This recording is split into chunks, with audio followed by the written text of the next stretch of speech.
All right. Can you all see my screen okay? Perfect. Okay. Well, to get started, since 2020, Adventure Scientists has had volunteers collecting water quality data in prioritized locations all across the National Wild and Scenic Rivers system. And in the next few minutes, I'm going to talk us through a bit about what has been achieved and what the next steps are in the project. So Adventure Scientists' mission is to drive change through data. And we do this by engaging those who are already outside, they're already recreating in our beautiful outdoors, or they're wanting to get outside and explore more. Our community of volunteers are donating their time to learn the skills for data quality collection, and they're gathering this high quality data. That's a really important piece, is the high quality data that goes through the investment of the training to be able to make sure that our scientific partners can use that data for conservation solutions. So the Wild and Scenic project aims to bridge the data gaps, to understand the current water quality conditions and the management actions that may be needed to be able to protect and enhance the natural, cultural, and recreational river values. Volunteers have spent the last 3 years collecting water quality data all across the US. And the distribution of space and time represented throughout this project is a huge accomplishment. The community of volunteers behind this massive effort has been so encouraging towards how important river conservation really is. And so I kind of wanted to highlight some of the distribution represented throughout our data set. In the same year that we had Lindsay and Sean collecting up on the John Wild and Scenic River in Alaska, Hein and Urissa were down in Florida collecting on the Lokahatchee River. And we also had Carl collecting on the Eel River in California, while Kim was collecting on the Allagash River in Maine. So massive gratitude to our volunteers for doing all of this for us. Between 198 volunteers, we've collected 34 grab samples and over 1,400 probe surveys. The volunteers who have shared this mission for conservation and are out there highlighting their favorite rivers and exploring new rivers to be able to build this data set have been an incredible achievement to citizen science. So each of those data points represents an array of information that clues river managers and scientists into what might be going on within a river system. This is an overview of the different values that are being measured within this study. So within grab samples, we were analyzing things like total dissolved solids, metals, nitrogen, carbon, cations, and anions. Whereas probe surveys, which you notice there was a higher abundance of because it costs less to take a probe survey. It's easier to pack a probe in your pack for long river trips, and it was a more accessible way of data collection. So even through probe surveys, we were able to collect temperature, salinity, electrical conductivity, pH, dissolved oxygen, and total dissolved solids. So I have a few examples of how these values might be spiking or dipping in common river environments that you all might see while you're out and about. And it's really collecting the array of the information to be able to dive in and see what's going on, what mitigation might need to happen, or if this is just a natural part of the seasonality.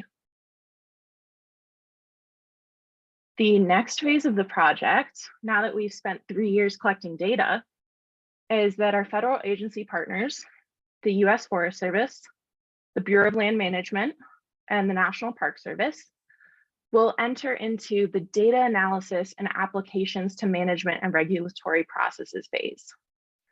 So each river is very unique in what type of management they might need based on their landscape, based on the history, based on the community. Therefore, the biggest piece of this is data visibility and data application. So these are two things that these 3 agencies are going to be working on in these next steps of the project. All of the data collected for this project has been entered into the EPA's platform, which is called WQX. It is hosted on the waterqualitydata.us website. It's a great place to be able to go and poke around. As you can see in the map on the bottom right, there's a massive amount of data that has been collected and entered into this database. Whether you're a river manager, a river guide, or you're interested in whatever kind of local water quality issues might be happening around you, you can enter into this website, or you can always request a data set through Adventure Scientists. Now, I know that a few people were a little bummed that the project was ending. We all really love collecting water quality data on our favorite rivers, but I want to remind you that there are more opportunities coming up. We have a new platform that is being launched this year by our wonderful Lydia. And it is going to be a very quick and easy way to see where you are and what projects might be in your area. And so we encourage people to come check this out.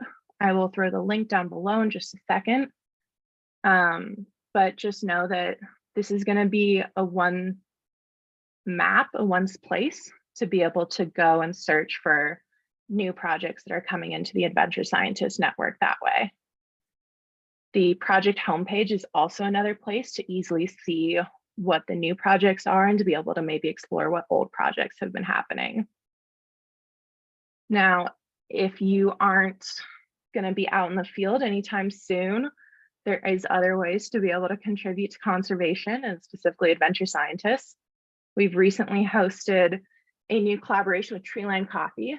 So if you're a coffee lover and you want to be able to contribute from your own kitchen or your favorite coffee drinking location, we've got coffee now that is quite delicious, I will say.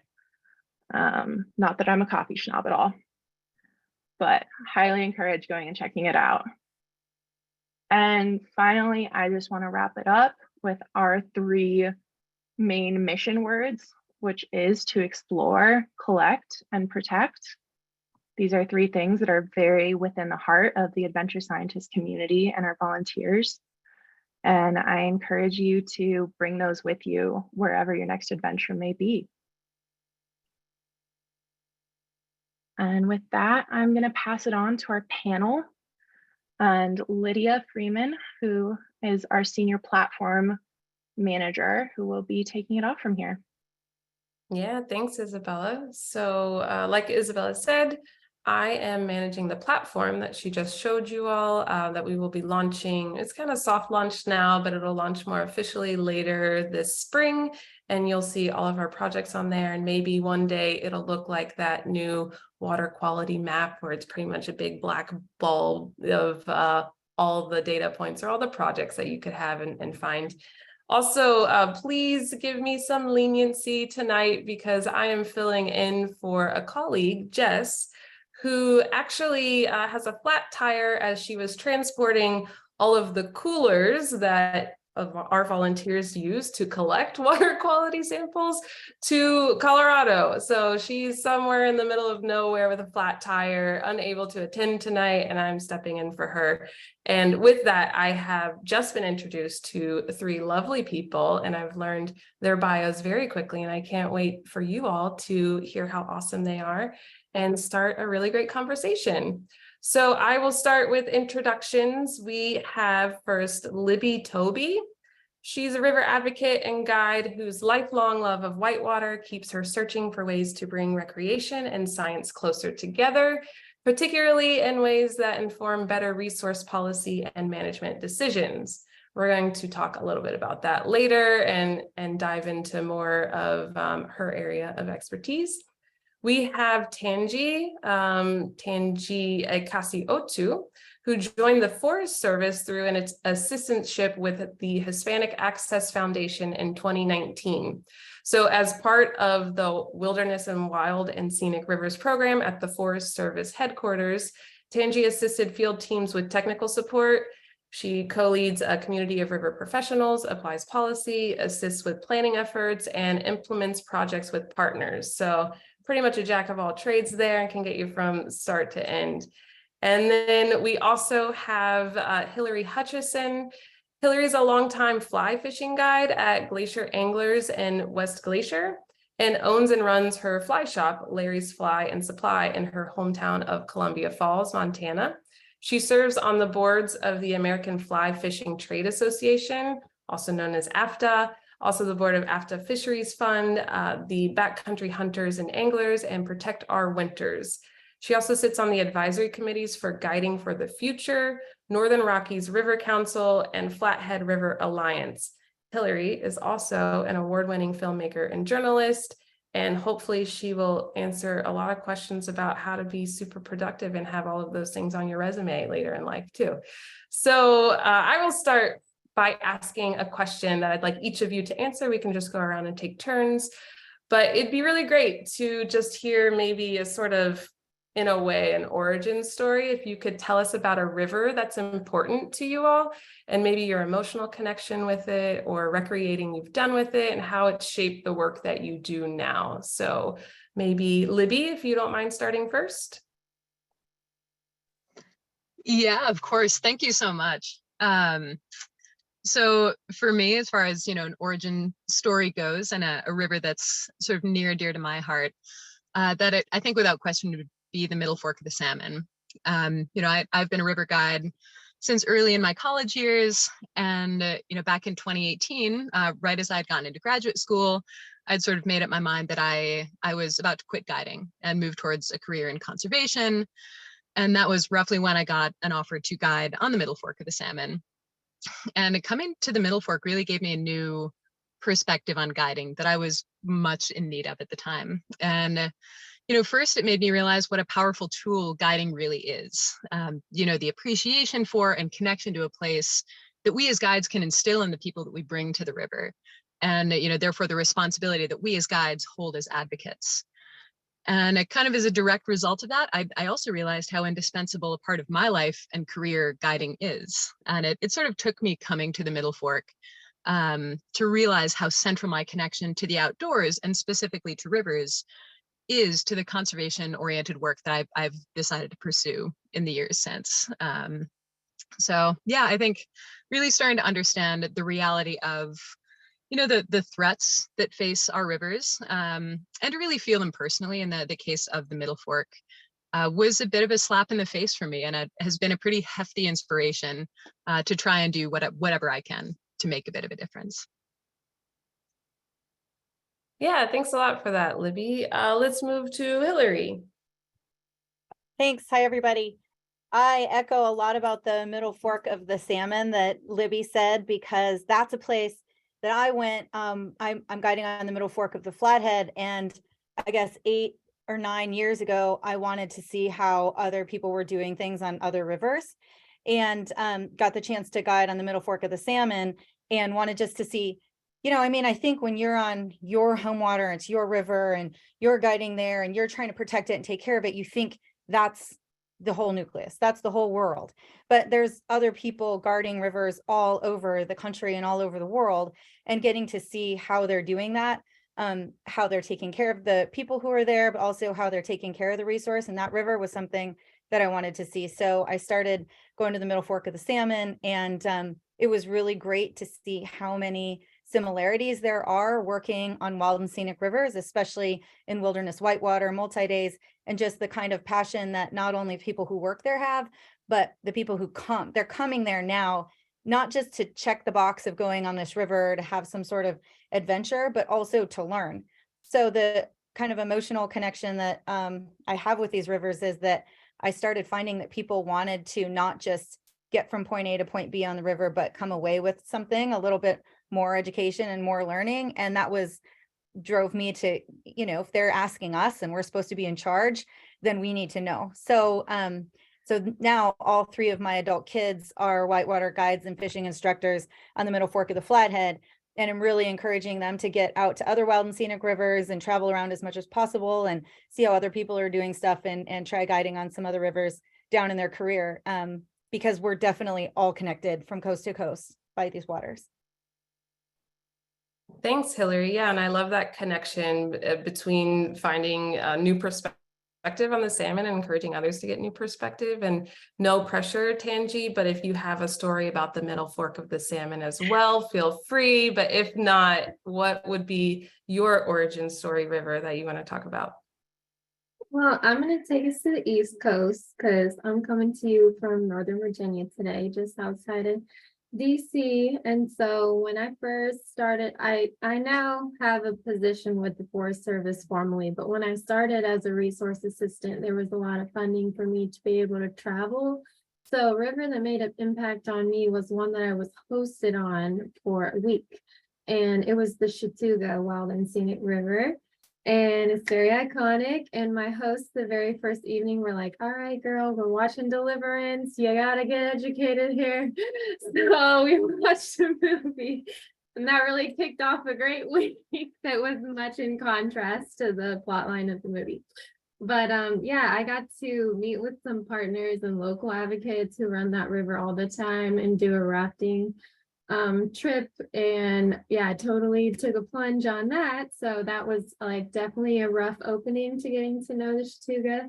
And then in the following days, I had the opportunity to take a really close and beautiful look at the river through the lens of freshwater mussel habitat. I got to do an inventory with a group that does a lot of monitoring of resources like that. So that was just gorgeous to have my head down in the clear water for hours each day, searching for these little like cantaloupe colored freshwater mussels. And then a couple outfitters also took me to their favorite swim spots, and we did hikes around there. And then I also met a few folks, like there's a guy who's been running that river for decades. He's in his 70s now, and he's like a fourth generation resident of the area and is extremely passionate about that river. And so he took me down the section that he enjoys and told me his lifelong story and connection to the river as well.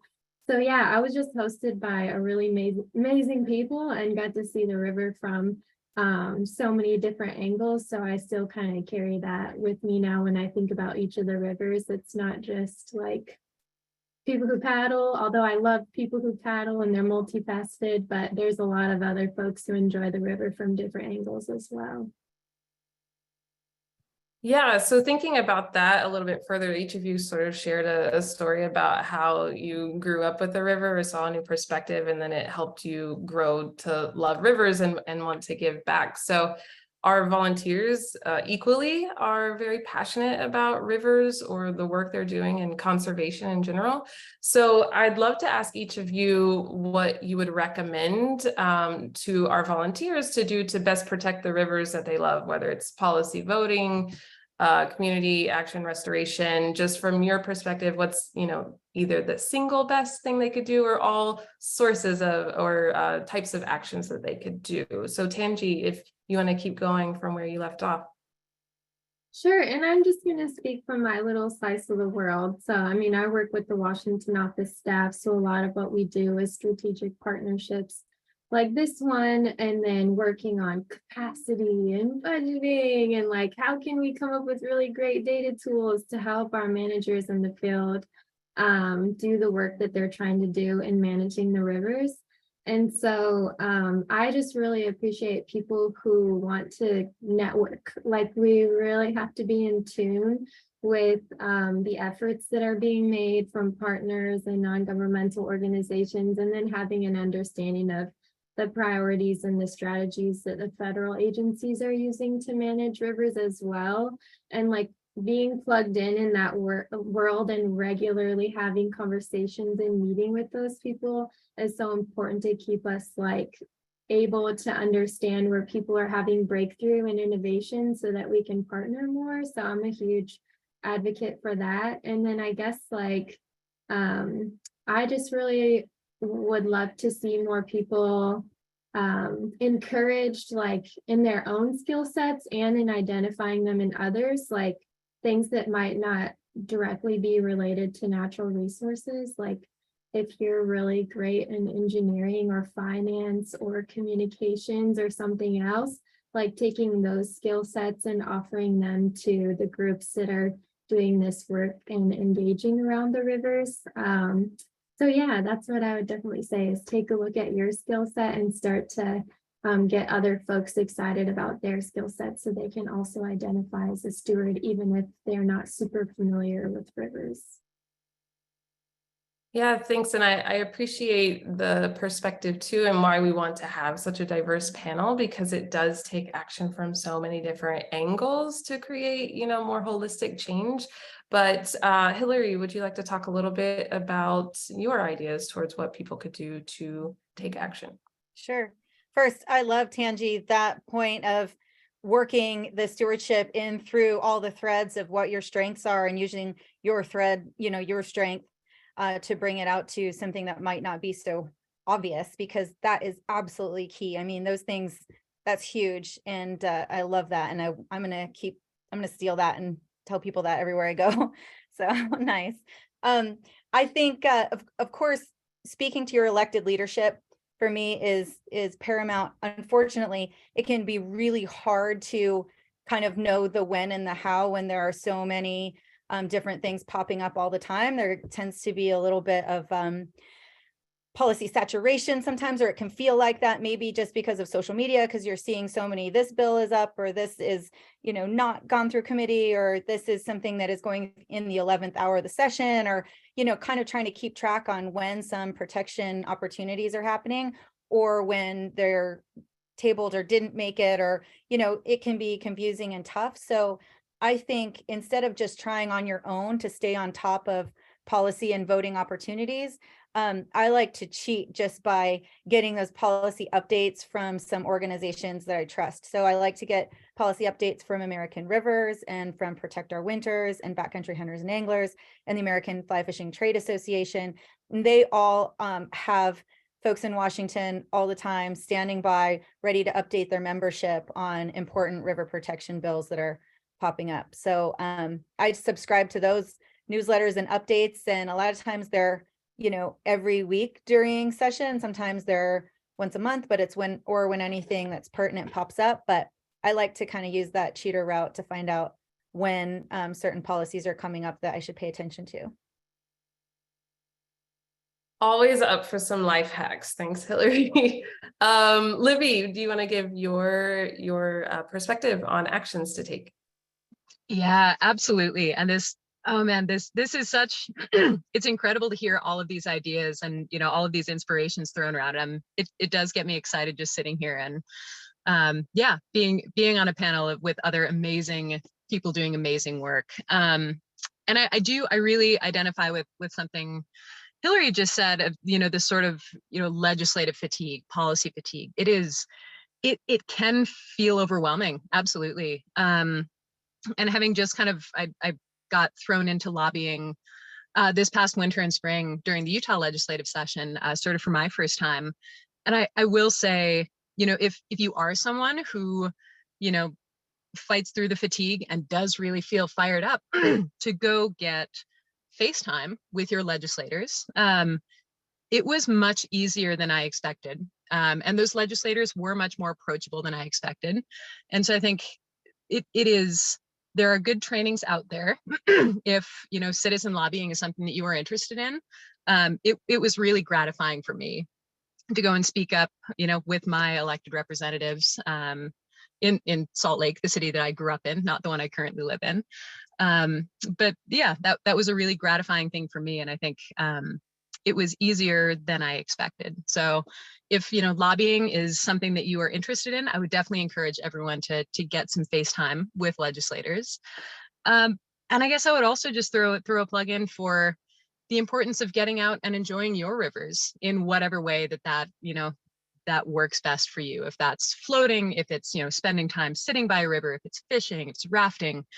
I do really think, I believe firmly that people will act to protect the things they feel connected to. And we can all do more than we think to get ourselves there or help our family and our friends, the people we're guiding, get there and care about the rivers around them. Thanks, Libby, and thanks for also breaking down maybe a mental barrier of the challenges of going up and fighting, for policy change, because sometimes I'm sure it can often be more built up in our head and harder than the actual act of, what you said you've done, which is, go talk to your elected officials and just start the conversation. It doesn't have to be as scary as what we might think it is. But speaking a little bit more about that and policy change, with that, our volunteers, of course, may want to get more informed and dive deeper into the subjects that we've been touching on. And Hillary, you mentioned a couple organizations for, quick cheats into trying to get some more information, like American Rivers and AFTA. But do you have other resources or recommendations for how to dive into these topics if you want to go further? Yeah, I think so for me, it was a conundrum in the fly fishing industry because there wasn't a place that we could go to get the training for how to speak to our elected leadership, like maybe how to talk about their legal conservation voters score or something like that. How would you know any of those things? Like, how do you actually get that trip to the hill walk? What are those kinds of connections? And there wasn't anything like that in fly fishing. And so I actually looked into the ski industry and I went and I asked Protect Our Winters how they were training professional skiers and snowboarders to go to Washington. And so that was about a decade ago or so. And the answer was, well, we all need winter because we need water. Like, the water is so key for all of us, and that's the thing. So of course we'll take people who aren't just professional skiers and snowboarders. And so that's when I joined Protect Our Winters, and they actually train what is now called the outdoor state, which is 50 million outdoor enthusiasts, which makes up more people than any state in the entire nation, which means we've got a whole outdoor state of voters who can go and vote for rivers and help protect rivers. So a lot of that actual training, the kind of how-to for me personally, comes from Protect Our Winters. And that sounded like a bit of a stretch, but just coming from fly fishing and, from the hunt fish world and go into skiing and snowboarding, but it was a perfect fit and I'm still there and learning a ton. So they actually do a lot of that training. So I think just like kind of looking for some of those places that do something specific. Like for me, it was that, what do I say? Like, what am I supposed to do with my feelings about this, Yeah, great. It's always good to get that, more narrow or like focused vision or focused perspective, I guess, so you can understand, like you're saying, how to approach a topic and get the expertise from that area to teach you how to be able to talk about the areas that you are passionate for. Let's see, Tanji, do you want to share any resources that you think our volunteers would enjoy to dive deeper into these subjects? Sure, yeah, I'm going to extend an invitation to like 2 networking spaces that stick on that theme. And so one is River Management Society. I'm sure plenty of folks are familiar with them, but in particular, they host a lot of river roundtables, and we just are able to move through a variety of topics in conservation and management. And oftentimes we'll center wild and scenic type of topics in that space as well. And we're really hoping to do a tribal engagement session, which is also a really critical part of the networking process as we move forward. We're seeing more examples of opportunities for co-stewardship. I mean, it's like such a broad word, so I'm using that lightly and loosely. But I think that's a huge part, is keeping a pulse on those conversations and opportunities to engage in discussions like that. And then the other space I'll invite you to is called Team Rapids.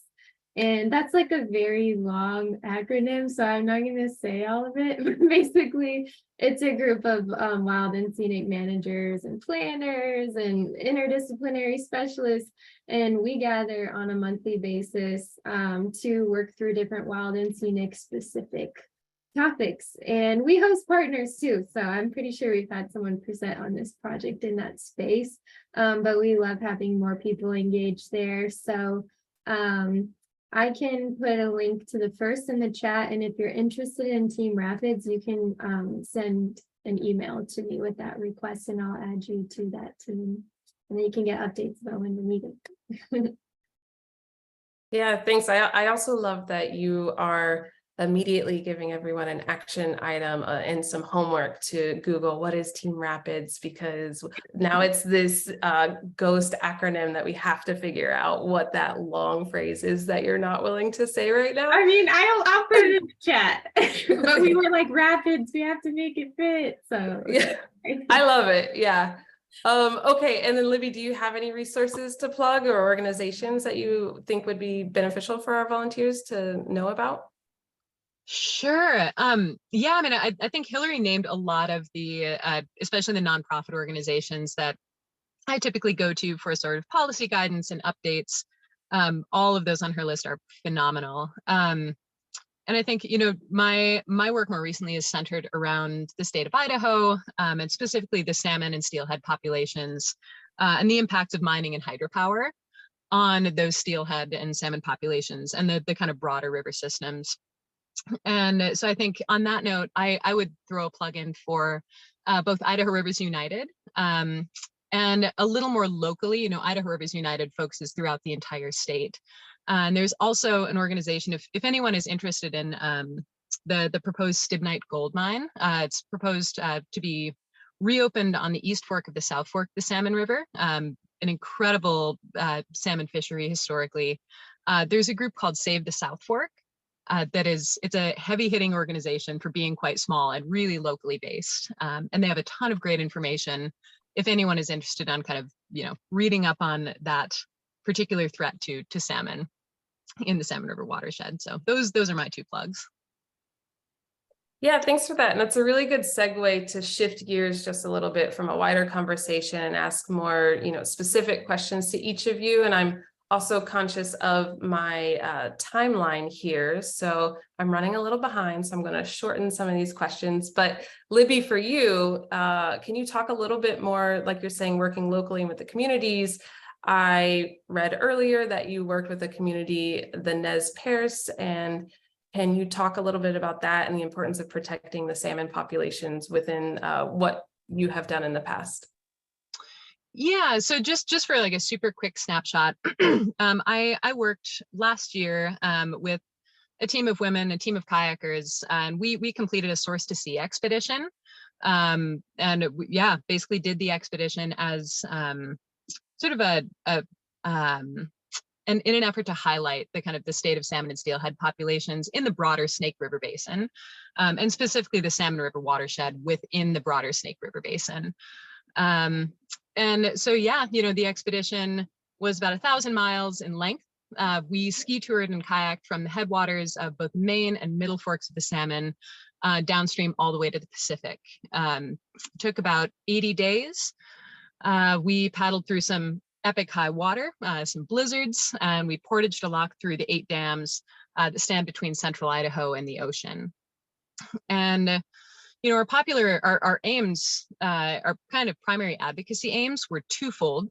We were aiming to build popular and political momentum towards breaching the lower Snake River dams, and then working towards a moratorium on the Stibnite gold mine. That is the mine on the East Fork of the South Fork of the Salmon River.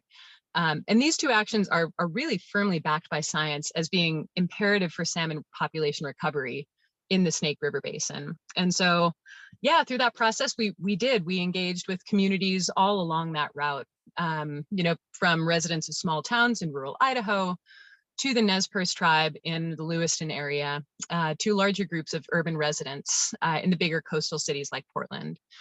And we gave presentations on sort of what we were doing on the issue. We hosted letter writing parties for people to write their congressional reps and senators. We pushed people hard on submitting public comments at sort of key opportunities. And we were just able to have a lot of conversations with people we encountered.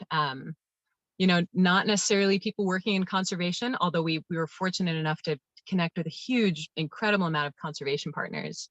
But, you know, with fishermen, with locals, with, you know, tribal elders.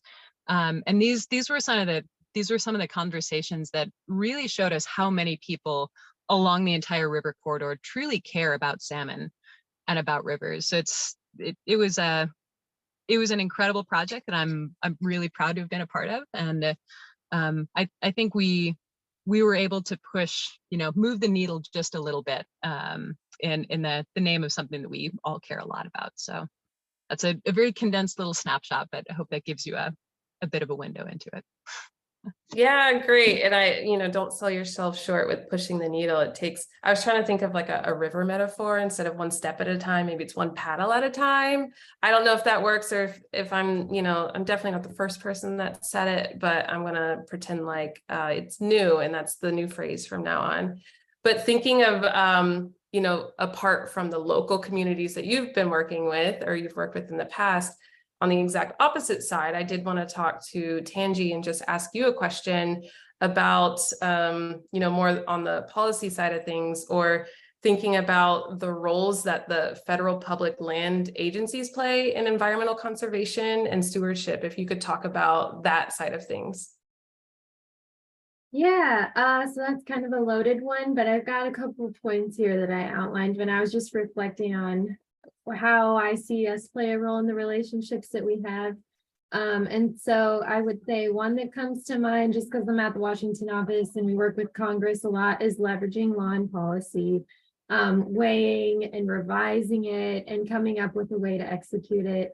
It's very common that we get really hefty legislation without resources to follow behind it, but it still is up to us to come up with a way to innovate and to continue to advocate for that funding and demonstrate how we do that. And so that's a huge piece, is being able to leverage some really key legislation and policy that really provides some hardline protections for certain resources. As I mentioned before, leveraging funding is huge, coming up with creative grant programs and working alongside and funding effective partnerships, I think, is a great role that we can play. Another thing I think a lot of folks don't think about as much is that when you start working for the government, you don't become like a citizen of another thing. Like, you are the people, you are the public. And so I feel like a huge responsibility of being a public servant is speaking regularly with people and community and seeking to represent that in the space, and not forgetting that even when you enter a bureaucratic space with lots of different constraints and new language, that you're still seeking to represent the interests of people. So I feel like communicating regularly and building relationships is a huge responsibility of federal agencies that steward our rivers. And then lastly, I would say what we really seek to do on our team is be reflective and come up with good strategic proposals. Oftentimes there's high turnover in government positions, and that can really be a detriment to how we move forward with our management of certain resources, because sometimes we're like recycling ideas, and then longtime community members are like, what? I thought we already tried that and we didn't like that. And so I think a huge responsibility of our program is to get the historic information, talk about what we've tried before, and then come up with really great strategic proposals moving into the future in regards to how we work alongside partners and communities to steward designated lands and rivers. Thanks, Tanji. Yeah, so we've heard, from the local community side, federal agency side, it's still an average citizen side, but I also want to ask Hillary a little bit of a different angle in terms of not just the activism that's happening everywhere and at every angle, but also just wanting to hear your experience in how a river has changed over time. I know I see here that you've spent a lot of time on the Flathead River and have seen it change over time. So can you talk a little bit about that and, bring all this home in a way where, what have you seen change, and why is it important to protect these rivers that we love so much? Sure. I think, and I'll talk about some of the specific changes that I've seen, but I think the biggest, most recent change is that people aren't just asking me what changes. I've seen, for me to testify, they have seen them on their rivers too. So I know Glacier National Park area, it has been a canary in a coal mine for a really long time, but now people are starting to see a lot of changes in their own rivers. And I think when they come here to glacier country, the crown of the continent that's just known for being fully glacier fed and this relatively intact ecosystem, they're coming with some very sophisticated questions. And so that's the biggest change that I've seen in my guiding career is now you just can't BS them with saying, oh, fish aren't eating because of barometric pressure or whatever, like fake it till you make it. You know, it's definitely having to be able to give them resources to answer super sophisticated questions that they're coming with. So they're now not just showing up on the boat and wanting to fish or go in whitewater or have an overnight or whatever on the river. They're coming asking very specific questions about our ecosystem. And they've not only done their homework before they've come, but they've come here because they know that there is something happening, or whether this river has challenges or something that maybe they've seen in the news or something, you know, about Glacier National Park. They have some sort of background that's led them here that goes beyond just vacation or goes beyond tourism. It's actually having super high level sophisticated questions. So the challenge and the big change that I've seen in guiding is that we now are in the center seat and have to be able to answer these. So we're now way more connected with the agencies than we were before. Our local, state, and federal agencies, way more connected with the science community. Here in Glacier, it's a big outdoor classroom. So we have some of the nation's top hydrologists and climate scientists and entomologists. Everybody's working on the rivers has some sort of kind of connection, you know, to some education from Glacier in some way, it seems. And so we have this opportunity to connect with all of these people who can make our job as guides way easier because it's way more valid. Like this is what people want, not just to catch a fish or not just to learn how to cast or, you know, see pretty things. You know, they're really asking tough questions. So one of those leads me to one of the biggest actual physical changes that I've seen, and that's the hybridization of rainbow and cutthroat. So we're in a native West Slope cutthroat and bull trout fishery. And for, you know, as long as I've ever worked here, you know, my entire career, really, it's been inhospitable for warmer water species. And so that's why it's a relatively intact ecosystem. We don't have non-native species like rainbow and brown trout in the system. But now, because waters are getting so much warmer, we're having rainbow move up from outside of that intact ecosystem into the river where we have traditionally only had native West Slope cutthroat and bull trout. So the hybridization issue has become what some scientists are calling the potential fall of the intact ecosystem, because a 20% hybridization equals a 50% reduction in fitness, which is their reproduction.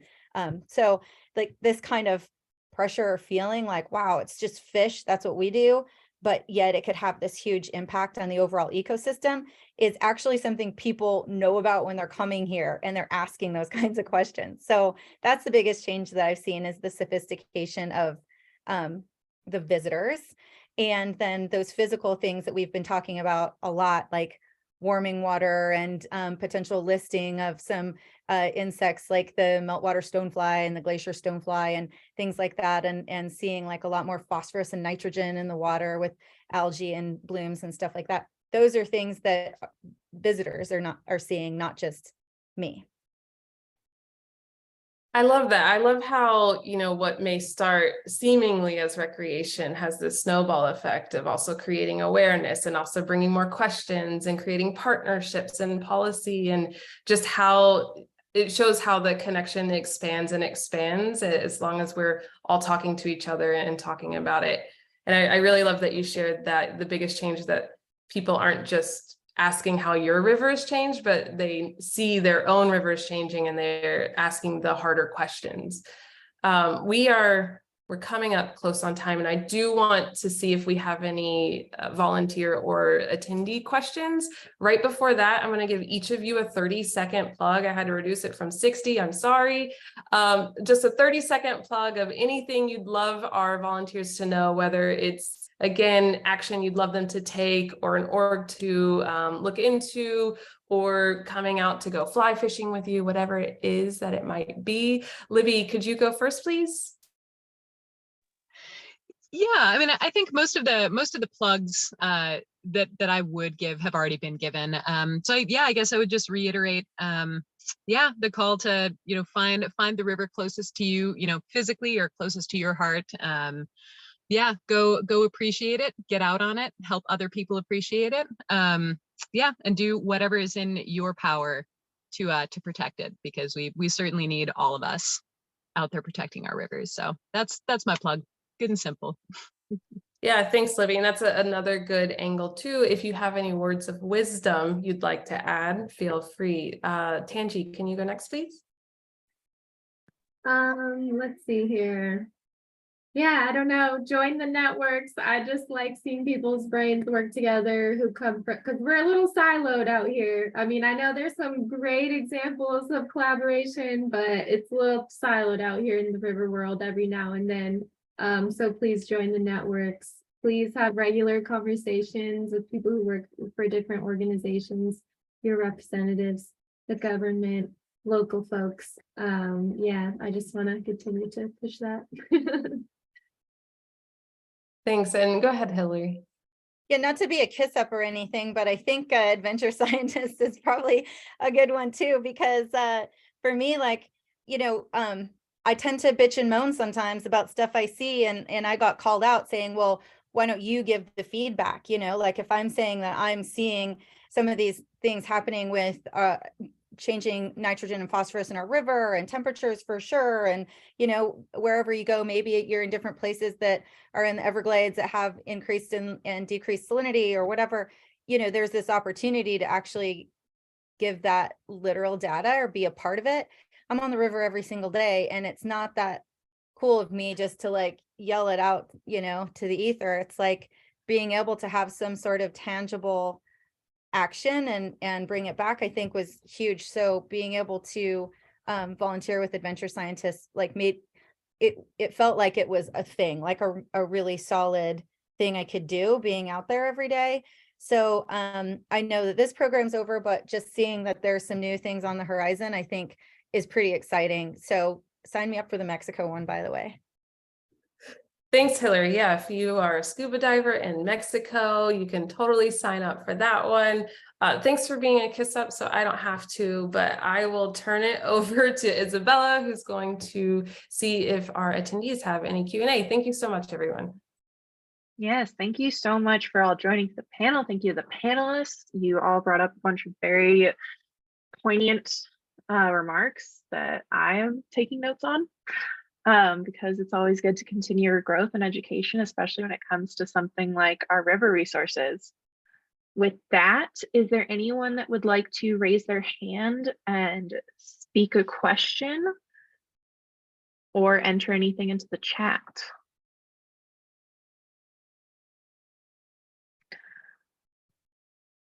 I see one question from, let's see, let me scroll up a little bit. From Jordan Fisk. Is there a specific study that will utilize the WSR data that any panelists are particularly excited about? I will throw that over to the panelists. Is there any water quality data that you look on using in your next year or so? Oh, go ahead, Hillary, you go ahead. Oh, no, I was just going to say, just for us, it's just kind of keeping tabs on phosphorus and nitrogen levels is kind of big for us. Just we're in an area that's very low in nutrients, and that's what keeps the pristine quality of our river. So our river will change drastically if there's something like, and there's development issues kind of downriver outside of Wild and Scenic, but still important to our river, like when there's, big golf courses or propane or what do you call it where the poop goes? The tanks? Septic tanks. Thank you. Yeah. Some big septic projects and stuff like that, paying attention to kind of some of those issues. But I think that from a testing standpoint for us, it's kind of keeping track of those nutrient levels.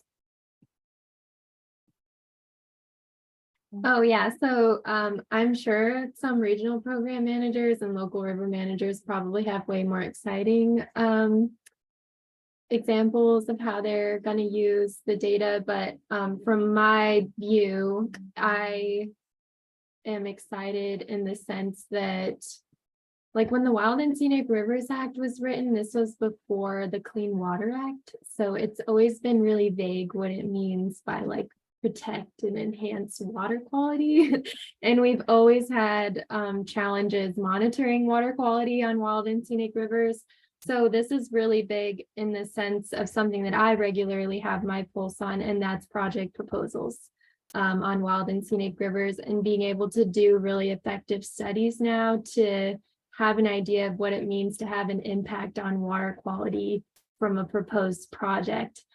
Because when we don't have that data, doing those assessments is really difficult, and assessing projects can get like really, what's the word?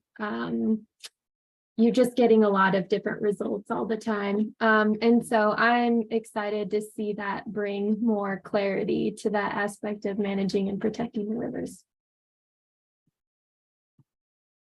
Great. Thanks so much for touching on that. A question from Laura. Are there any suggestions for us to start seeing if our local rivers are eligible for wild and scenic river status?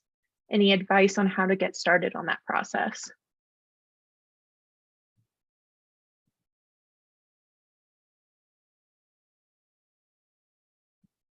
I'm taking a pause because we might have a database with that information, but I have to double check. I'm pretty sure we have a list of eligible and suitable rivers, but I'm trying to remember if we have an interagency database that covers all of the rivers that are managed by the other federal agencies or were assessed by other federal agencies, because I specifically work for the Forest Service. So that information is available. I guess, like, if you're just thinking like regionally, you could look to see if there's been any planning done recently or check management plans of the federal lands near you, and then check out the appendix, which would have a study and an inventory of the river segments on those federal lands, and list the eligible or suitable segments. That's I also super like helpful. the American Rivers lists that they put out too, including the most endangered. And then anytime there's an opportunity to add rivers, like the Montana Headwaters Legacy Act, a lot of times, you know, you'll learn more about those rivers and areas when you can see them put into some sort of legislation. So that's where I've learned about a lot of the headwaters and rivers that are proposed in wild and scenic proposed legislation here in our area.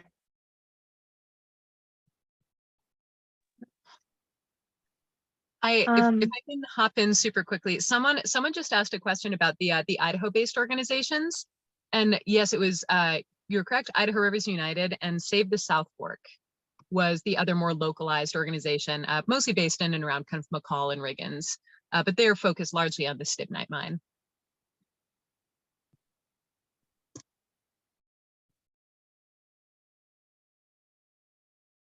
Sweet. Anyone have any last questions or remarks from the volunteer or audience poll? We'll give a good 8-second awkward silence in case y'all might have anything waiting.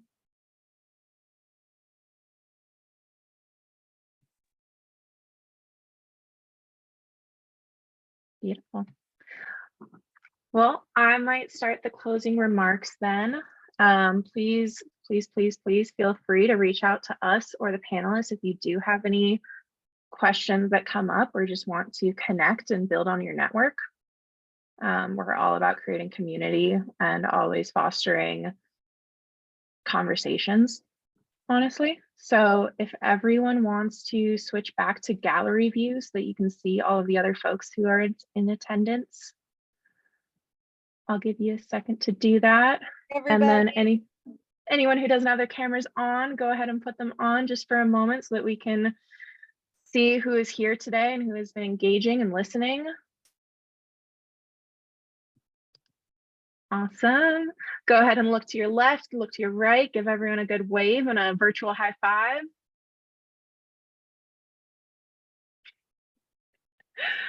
Nice. Well, thank you all so much for joining. This is recorded and will be sent out to our audience. And please continue to engage with your local rivers, with your national and regional rivers. Just keep going out there and exploring and collecting and protecting. This is what we're here for. We are the voices who will make a change. And we look forward to seeing you next time. All right, have a good night, all y'all. Thanks, everyone. Bye. Thank you. Thank you. Thanks for hosting. Thanks for planning. It was nice to meet you guys. Have a good night. Bye, Nice to everybody. meet you. Good night. Bye.